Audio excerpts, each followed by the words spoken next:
Hey, this is Paul from Hot and Humid Hydroponics. It is July 27th here in Central Florida, and a little bit of an exciting day.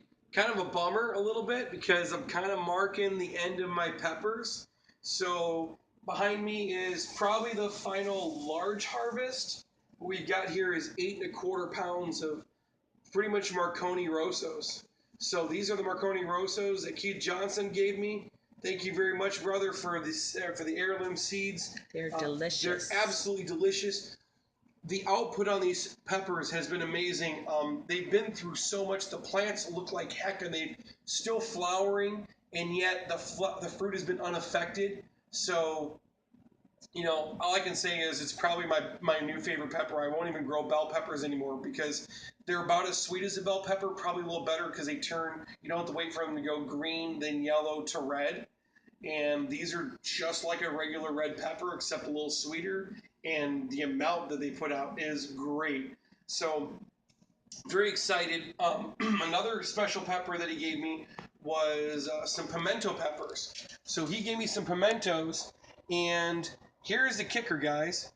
Um, I've gotten a number of pimentos, but the squirrels have been nailing them. So my first loaded pimentos, I had about 5 or 6 the size of small soft baseballs, and I'm like super excited. And then I come home one day and I got branches broken, and literally the whole thing has been stripped. So I have literally only gotten 1 to 2 pimentos, and one of them had a hole in them, and this is really the biggest one I've gotten right here. I just cut it up to eat. I've never got a chance to try one, so I'm going to go ahead and eat one right now. Again, thank you very much. This is a good pepper. So, unlike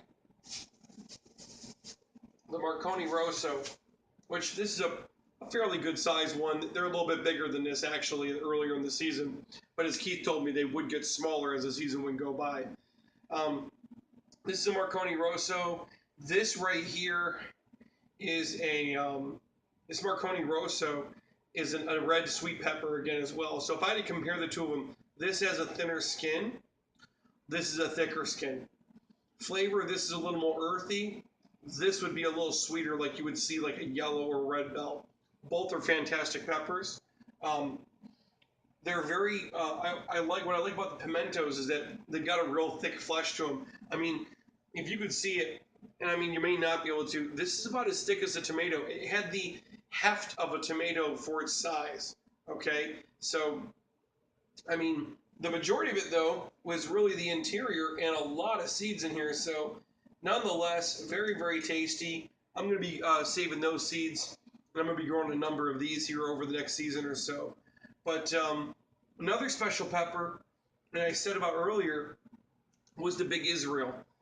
Now, funny, this had a story earlier in the season, and I said, hey, I'm really excited because I got these seeds from Israel, okay, from a guy that I traded with online. Sent him some Mexican sour gherkins, also known as cucamelons. He gave me these. It was like a 2 to 3 month exchange. At the end of the day, though, I'm not quite sure that this is any different than a Marconi Rosso. He called him a Big Israel out there. And in this case, it's a little more heft, but that's about it. I'm waiting for another one to come off that looks a little bit different than this. Because if you'll look here at the two stems, look at these stems, guys. You see how this has this is beveled out, this one's beveled in, but they're kind of real prominent. Take a look at this Marconi Rosso right here. Okay? A little different. Now, here's the interesting thing. This Marconi Rosso actually looks like a cross between a bell pepper and my Marconi, and I do have some bell peppers out there, so this could have been a cross. But let me give a good example out there. Here we go.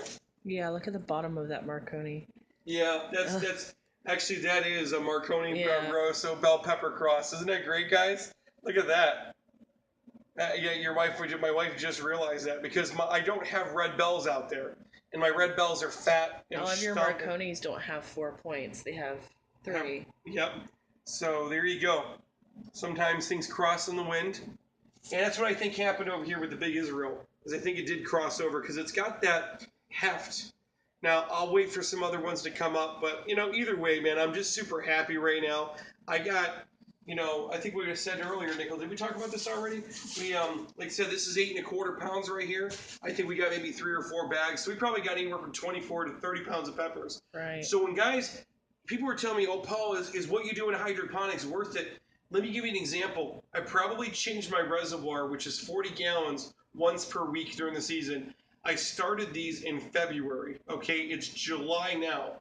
So February, so March, April, May, June, July. So 5 weeks. 5 months. Huh? So 5 months. So that's 5 months. Okay, so 5 months times 20 weeks. times 1 reservoir per week. Okay, that's 20 weeks, right? Mm-hmm. So that's 20 reservoirs full. So 20 reservoirs full times 40 is 800, right? Mm-hmm. So if you take the Master Blend International, which is what a lot of people use, I use Southern Egg, so it's actually less. And if you look at the nutrient calculator, you can make Master Blend for around $2 to $3 per 100 gallons, 800 parts per million, and that's exactly what I do to grow these in the summertime. So at $3 at 100 gallons divided by 8, it's $24. Well, hopefully my math's right on that. Okay. I'm too tired. So that's $24. If I'm getting 24 pounds of peppers at an average of $2 to $3 a pound. You can't even pay that in the store. I mean, No, and what? I don't have a bunch of nasty pesticides all over them. Right. So, anyways, someone correct my math for me. It's really late here. It's like 11:15, but you get the drift. I didn't put a lot in it, and I got a beautiful crop on it. And mind you, it's July 27th, and the plants are still alive. Everybody's pepper plants, for the most part, are pretty much dead here in Central Florida. So, again, when I post the video, I'll put the math up there just to double check it. But, all I can say is that proof's in the pudding. So everything's delicious. Again, thanks for everybody for tuning in. This has been a very good time, and look forward to what we're coming into, which is what I'm really, really excited about. We're coming into tomato season. So watch for that. Also, watch out for some new peppers I'm going to be growing. Again, I'm kind of got the pepper bug. I've got some new habaneros that aren't going to have the kick that you think they are. So we'll show you next. Thanks for checking in. Have a great day.